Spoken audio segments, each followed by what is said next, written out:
This is Bill, a 6 to 8 year old wild horse from west of Williams Lake, British Columbia. He's already learned to yield to restraint pressure and move from my hand, but he's still very green in his halter work. That's what makes this lesson so valuable. His fear is genuine.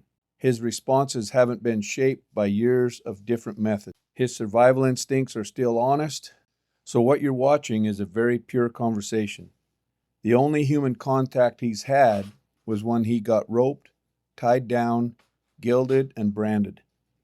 Beyond that, he's lived much of his life relying on the same survival instincts every horse is born with. That gives us a rare opportunity to watch those instincts at work, and more importantly, teach him that staying in the conversation becomes a better deal than leaving it. Before I get started, I want you to pay attention to the flag. I bring the flag up quickly, but well away from Wild Bill. That's the startle effect.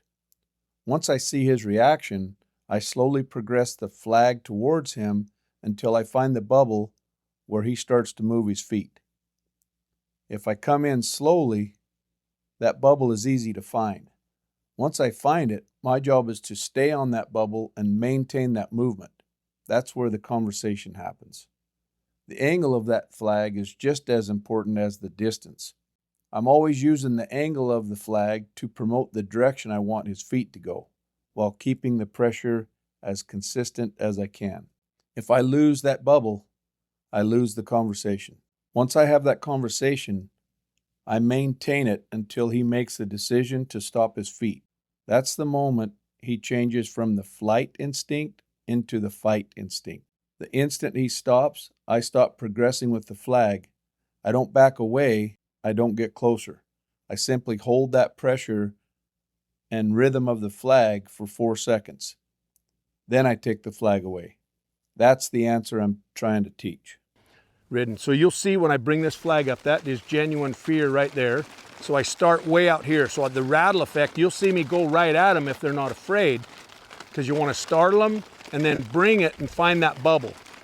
Because I've done move off the hand already, I've got this control on him where I can keep him with a bubble at the end of that rope, keep this flag going towards his midsection or withers. I want to keep it high enough he don't think about kicking it or striking it or biting it. And I just want to keep that push. You can see his whole demeanor of that flag is genuine fear, and they like I said, patterns will show you. And what he's going to do is run and lean, like he's going to blast out of there, and then he's going to stop his feet like that. So when he braces his feet, that's when he goes into the fight instinct, and I'm just going to hold that flag at that point in time and don't get an inch closer, right? Just hold it for 4 seconds and then take it away. That's key. There's 2 things that make this key to work. He has to be genuinely afraid, and I have to keep the push going until he stops his feet. I can't back off with the flag and then he stops his feet. I got to do the opposite. Once you understand the concept of what we're doing here, you'll treat fear totally different from your horse. So again, here's the rattle, and that's the startle effect. Here's the approach. I'm pushing, pushing, pushing, pushing. Oh, he's standing, pushing, pushing. I'm going to go till I touch him gradually. You can see him flinching, just so I can touch him from it. I'm staying up by his shoulder so he don't whirl and kick it. And I have the flag pretty high so he can't turn and kick it. Very good, good boy. I just touched him and take it away. That's generally what happens to a horse that's genuinely afraid of the flag. Right? If they're not afraid of the flag, they move and move and move and move and move. As soon as they know we want them to stop, they continue moving. Again, the mindset is what's important to understand, that you're not trying to coddle his fear. We're teaching him how to handle fear in a way that makes it safe for my grandkids or grandma, right? Or be able to handle fear in a situation. So he's just backing away, so I'm going to go at him right away and start pushing again. Keep pushing. This time I'm going to go in a little faster, rub him down on the shoulder. I'm going to rub him a little bit harder now with the flag. Rub him down a little bit.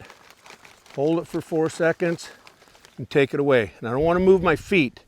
I just want to take the flag as far back away from me as he can. So that's why I got it behind me.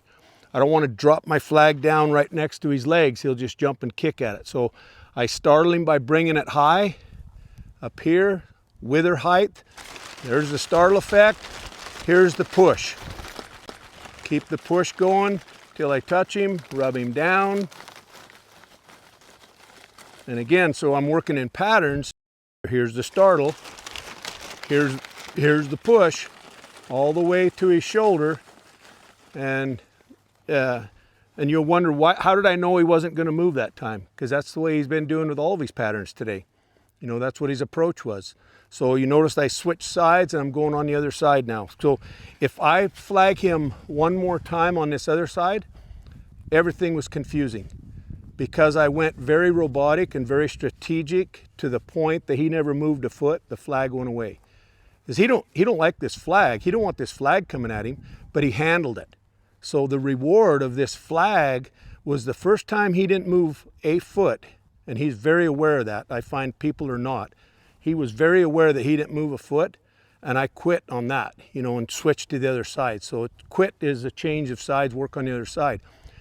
So again, back to having a horse that's genuinely afraid when we use the flag to teach him how to handle fear versus desensitize him is the only time you really get that genuine lockup. So when something scares him, he goes like that, right? He don't blow out of there and bolt and run, right? Horses that spook and whirl around and leave you in the dirt, their horses is the opposite of this, right?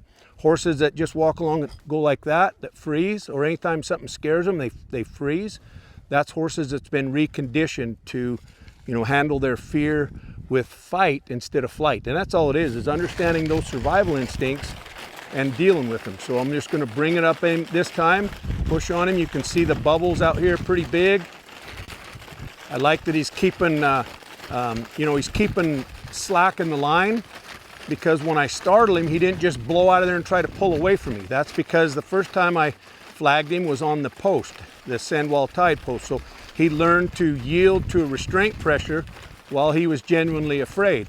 Now I didn't have to add much pressure, but I added enough pressure that he hit the end of that rope on both sides. And then it's important that when I stop right there, it's because he stopped his feet, so I stopped progressing, hold for 4 seconds and take it back behind me. I come in high and go out high. Well, here's the flag, the startle effect, and then here's the pressure. Keep bringing it. So he moved just a little bit more. He's a little bit more fearful on this side. I want to make sure my rope is short enough and I'm standing in a place that he can't whirl and kick at that flag and accidentally get me. And that's why I keep the flag high and I go at his withers. That's the only place a horse can't bite or kick himself is the withers. Good boy. So I'm just going to let him chill for a minute. It's important to let him have time to chew. You know, that's when a horse, every time he licks and chews is when he switches from that flight side into his relaxed side of his brain. Flight or fight, right? Because when he's in the right side of his brain, it's fight or flight. And then as soon as the predator goes away and he understands that, that's why he licks and chews. That's why I say that there's a good chance he's not going to move a foot this time, but if not this time, the next time. So as soon as he starts moving, I start pushing. So my timing was really good. And now I can just rub him down with it more and just push on him a little bit more and rub him down. I'm really happy with that. And then take it away. Give him a little bit, but not as long this time. And sometimes when you take the flag away, they start to move.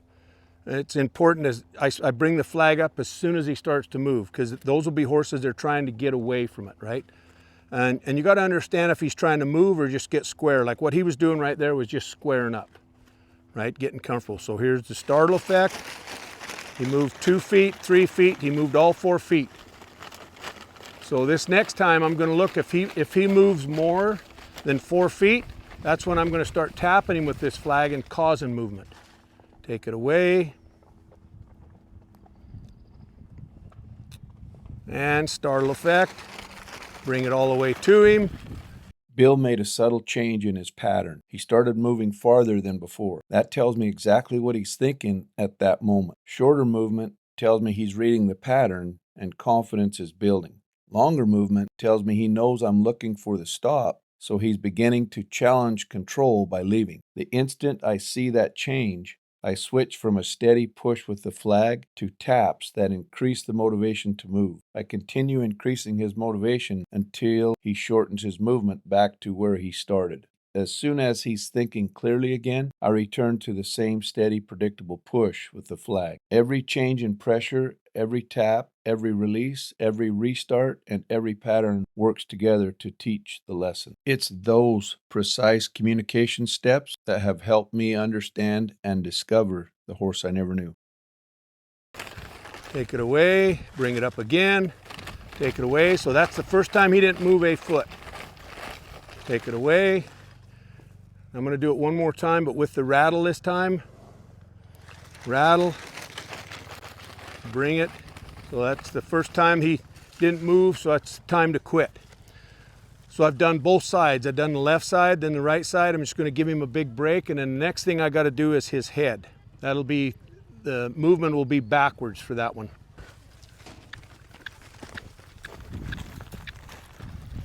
I just go back and forth, keeping it at his head height there. And I'm blocking him so he, with this one I always talk about it, but this one is definitely one you want to be careful about it. I'm not going to put it up behind his head today, because when it gets behind his eye, he runs forward, right? And he'll run right over me. So I'm keeping it in front of his eyes this time, and I just go back and forth,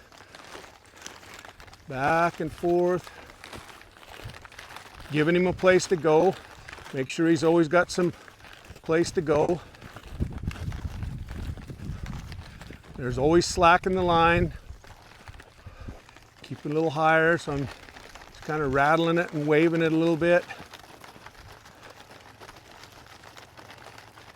Just want to get so I can touch it. Something else to be careful about is don't get it down so he sucks them flaps that bag up in his nose. That'll really scares him. So I'm just gonna keep it high enough he can't smell it, but I want to touch him with it.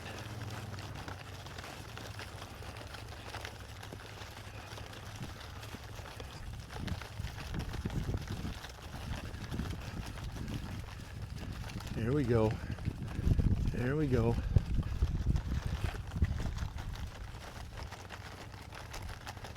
There we go. So he stopped. It's important that I stop right there and don't get any closer for 4 seconds unless he leaves. I'm going to push, push, push, push, push, push, push,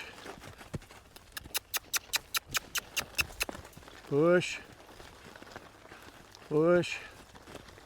Keep that push going. It's hard for him to back up because he's got his head so high. It's going to pinch the nerves in his back. I'm going to give him a chance.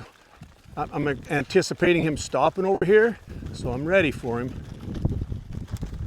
There he goes. He's slowing down, so I'm slowing down. Oh, then when I slowed down, he started backing further, so get up there and push again.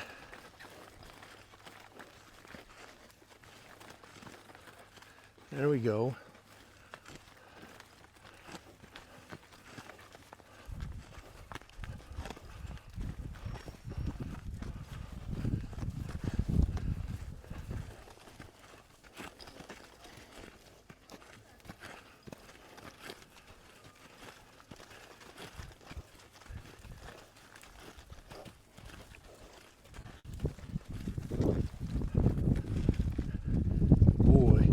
He really held that time. Like, what I mean by that is he really locked up his feet. Hold for 4 seconds, take it away. So I'm looking for that stop wherever it's going to be, but the stop has to be for his idea, and that's a fine line. And I find the only way you know that is if you're in a mindset not to let it be from you backing off. That's why I kept saying push the whole time around there. I kept saying push. And it's mainly to talk to myself so that I don't back off, because you get a completely different result if I back away with the flag and then he stops. It's important that I push him to a stop, because that's the kind of stuff that's going to happen in the real world We don't have control whether it pushes him or not. So here we go again. He just moved a few strides. I'm going to just rattle it up here until I touch him a little bit. Go with him. And it's same thing, like what I mean, what I'll talk about that being going in small bite-sized pieces. How I'm judging that is how far he's backed up. You know, how fearful he is of that is when I'm going to quit. So I'm going to quit the first time that he lets me go up there and touch him. And I'm trying to turn it up a little bit more. There we go. There we go. You don't want to be blindfolded by it. There we go. It takes a lot of confidence for him to, because he can't see me when I blindfold him, but I'm just holding it on him to touch him with it. And high enough that he can't suck it up his nose.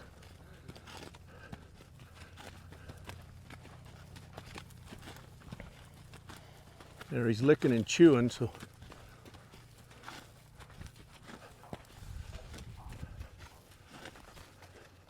There we go. Hold it. Hold it. So I really pushed on him that time. I think he breathed it up in his nose a little bit. There we go. Hold. 1001, 1003, 1004. And take it away.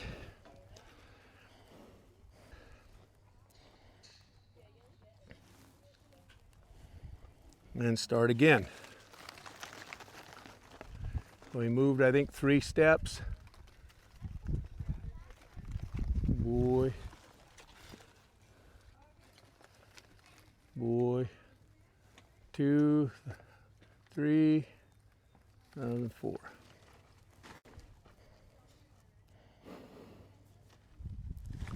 Bring it up again. Hold for 4.